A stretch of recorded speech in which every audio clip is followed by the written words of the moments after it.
ఇక్కడితో అయిపోగొట్టాలని నేను ఆల్మోస్ట్ ఒక 1 వీక్ బ్యాక్ నుంచి చెప్తున్నా.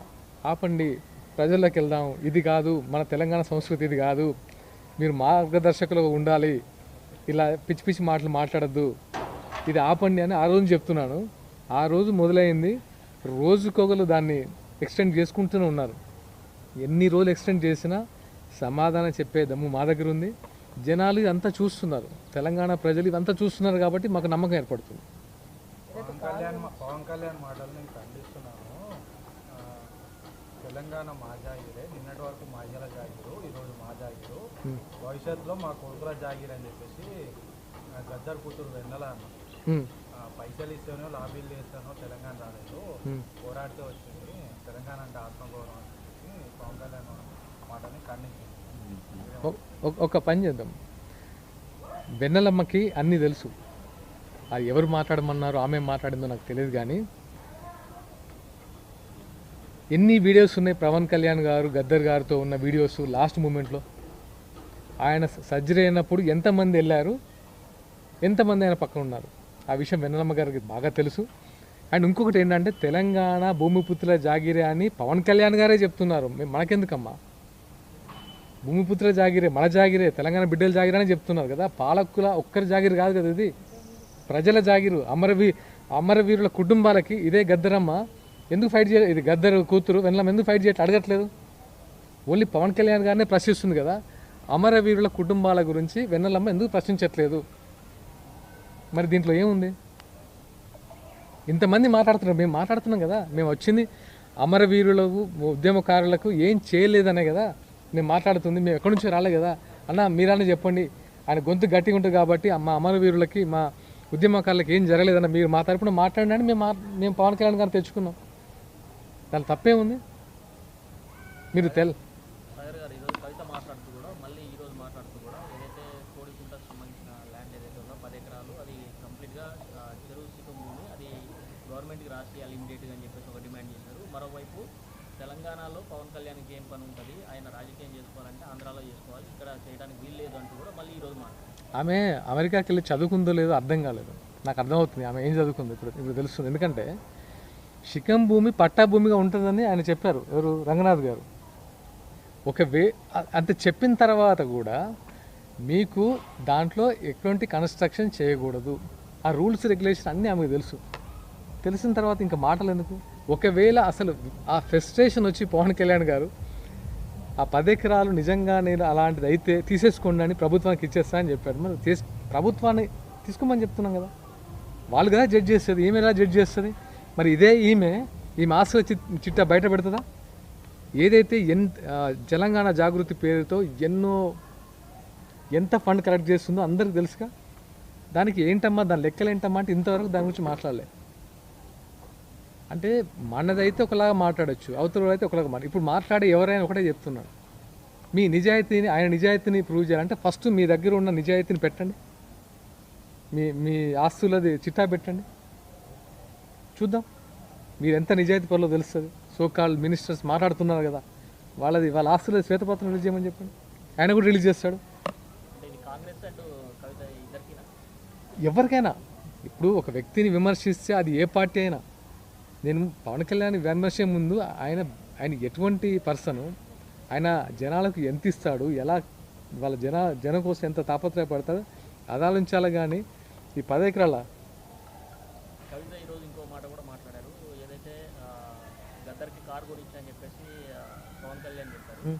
కాకపోతే ఆయన సినిమాలకు సంబంధించిన అమౌంట్ అంతా కూడా ఎక్కడి నుంచి వస్తుంది, నైజాం అంటే తెలంగాణ వాళ్ళ టికెట్ నుంచి ఎక్కువ వస్తుంది కాబట్టి ఆయన మళ్ళీ ఇక్కడ వాళ్ళకి ఖర్చు అంటే పవన్ కళ్యాణ్ గారు ఒక్కరికే డబ్బులు వెళ్తున్నాయా? ప్రభాస్ గారికి వెళ్ళట్లేదు తెలంగాణ నుంచి, చిరంజీవి గారికి వెళ్ళట్లేదా, మిగతా రామ్ చరణ్ గారికి వెళ్ళట్లేదా, బాలకృష్ణ గారికి వెళ్ళట్లేదా, విజయ్ దేవరకొండకి వెళ్ళట్లే?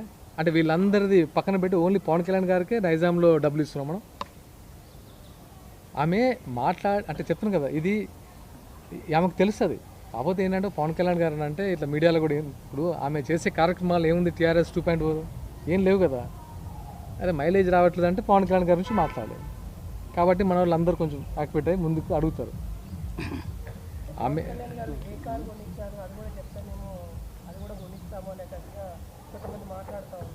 అడగమని చెప్పండి. ఇప్పుడు పవన్ కళ్యాణ్ గారు ఏ కారు గురించారో ఆయనకు తెలుసు కదా. అప్పుడు చెప్తున్నా కదా, మీరు అసలు గద్దర్ గారిని ఒక అంటే తెలంగాణ యుద్ధ నౌకని రోడ్డు మీద నిలబెట్టారు 4 గంటలు. అసలు మీకు నైతిక హక్కు ఉందా? అడిగే హక్కు ఉందా? గద్దర్ గారి గురించి మాట్లాడే హక్కు ఉందా అసలు? ఫస్ట్ అసలు కవిత గారికి ఆయనకి ఎన్ని కష్టాలు పడ్డారు రాష్ట్ర మూమెంట్లో ఎవరైనా ఆదరించారా? ఇదిగో కేసీఆర్ గారు తెలంగాణ ముసుగులోనే తెలంగాణ ద్రోహం చేసే పని కడతా ఉన్నారు. అందులో గద్దర్ ఒక వ్యక్తి. ఆ గద్దర్ ఎన్నో నేను కంట్రిబ్యూట్ చేసింది లేదు, ఆయన పెద్ద పొడి చేసింది కూడా ఏమి లేదు. తెలంగాణ ముసుగులో మూసే ద్రోహులే మొదటి నుంచి తెలంగాణ శత్రువులు. తెలంగాణకి శత్రు గద్దర్ గారని మీ డాడీ అన్నారుగా. వాళ్ళు చెయ్యొద్దు తెలంగాణకి ప్రథమ శత్రువు మాత్రం బలమైన చేసి అబద్ధంగా మాట్లాడి గద్దర్ గారు. వింటున్నారా? వినాలమ్మా, వినండి. ఒకసారి తెలాల్సిందే ఉంది. ఇలాంటి మాటలు మాట్లాడి ఇప్పుడు అతి ప్రేమ. ఎందుకంటే ఆయన లేరు కదా. గద్దర్ ఉంటే ఆయన కట్టతో కొట్టేవాడు ఒక్కొక్కరు పరిగెత్తుకుంటారు. గద్దర్ గారికి ముందు నుంచే కారు ఉంది, పవన్ కళ్యాణ్ చెప్పింది అబద్ధము, ఆటోలో తిరగలే, ముందు నుంచే ఆయన కారు ఉంది. కారు ఇప్పించిండేమో, వాళ్ళిద్దరి మధ్యలో ఒక రిలేషన్ ఉంది, ఇప్పించిండు. ముందు నుంచి కారు ఉంది అని చెప్పి ఉండొచ్చు, తప్పేముంది.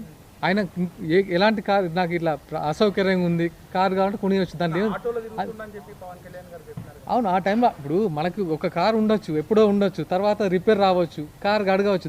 దానికి ఇంత విశ్లేషణ ఎందుకు? వాళ్ళిద్దరి మధ్యలో ఒక అండర్స్టాండింగ్ ఉంది. అరే బయటికి ఎట్లా చెప్తాడు అంటే ఆయన బయటికి చెప్పిన పరిస్థితి ఏంటి? మీరు ఇప్పుడు గద్దర్ గురించి మాట్లాడుతున్నారు. ఆ మాటనే కోపం తెప్పించింది అని చెప్పి. ఎందుకు కోపం అమ్మా? అరే చేస్తున్నాడు, మా మధ్య ఇంత అనుబంధం ఉందని చెప్పుకోవడం తప్ప దాని కోపం ఏంది? మీరు గద్దర్ గారిని యూజ్ చేసుకున్నారంటే గద్దర్ గారిని ఎవరు యూజ్ చేసుకున్నారు? మా మధ్య ఇంత అనుబంధం ఉంది, నా జేబులో డబ్బులు మీ గద్దర్ గారే, మీ నాన్నగారు గద్దర్ గారే నేను పవన్ జేబులో నుంచి డబ్బులు తీసుకునే అంత చనువు ఉందని చెప్పినప్పుడు అది మీకు అర్థం కదా? వాళ్ళిద్దరి మధ్య ఎంత చనువు ఉందో? వాళ్ళిద్దరు ఫ్రెండ్స్ కావచ్చు. ఇప్పుడు భార్యా బిడ్డలతో ఉండే చనువు ఒకలా ఉంటుంది, ఒక ఫ్రెండ్తో ఉండే చనువు ఒకలా ఉంటుంది. మీకేం తెలుసు వాళ్ళిద్దరి మధ్య చనువు? వాళ్ళిద్దరి మధ్య అంత బాండింగ్ ఉంది, అంత అన్నదమ్మ మధ్య బాండింగ్ ఉన్నప్పుడు ఆయన ఎక్స్ప్రెస్ చేశారుగా. ఒక పవన్ కళ్యాణ్ గారు ఎక్స్ప్రెస్ చేయలే కదా, గద్దర్ గారు కూడా ఎక్స్ప్రెస్ చేశారు కదా. బట్ అలాగే ప్రకాష్ రాజ్ గారు చేసిన కామెంట్స్ పైన ఏమంటారు? ప్రకాష్ రాజ్ గారి గురించి అదే ఆయన ఏ ఉద్దేశంతో మాట్లాడారు చెప్పండి? ఆయన ఏంటి, ఆయన కాంట్రిబ్యూషన్ ఏంటి? ఆయన కాంట్రిబ్యూషన్ ఏంటని అడుగుతున్నా. ఆయన క్వశ్చన్ చేస్తున్నాడు. అది ఎందుకు ఒంటరిగా వస్తున్నారా? క్వశ్చన్ చేయడానికి? మేము ఒంటరిగా వస్తామో పొత్తుతో వస్తామో నువ్వెవడే? అసలు నువ్వెవడు? నేను చెప్తున్నావు, నువ్వెవడు? నీ క్వాలిఫికేషన్ ఏంటి? మీకు నేను ఎందుకు చెప్పాలి? పవన్ కళ్యాణ్ కామెంట్స్ వెనకాల అంతర్యం పవన్ కళ్యాణ్ కాదు, మాకు చెప్పని మమ్మల్ని అడుగుతున్నాడు కదా పక్ష. మేము ఎలా వస్తాం మీకేంటి? నువ్వెవడు అసలు? ఫస్ట్ నువ్వెవడు? ప్రకాష్ సార్ అంటాడు ఎవడు? నేను ఎందుకు సమాధానం చెప్పాలి వాడికి?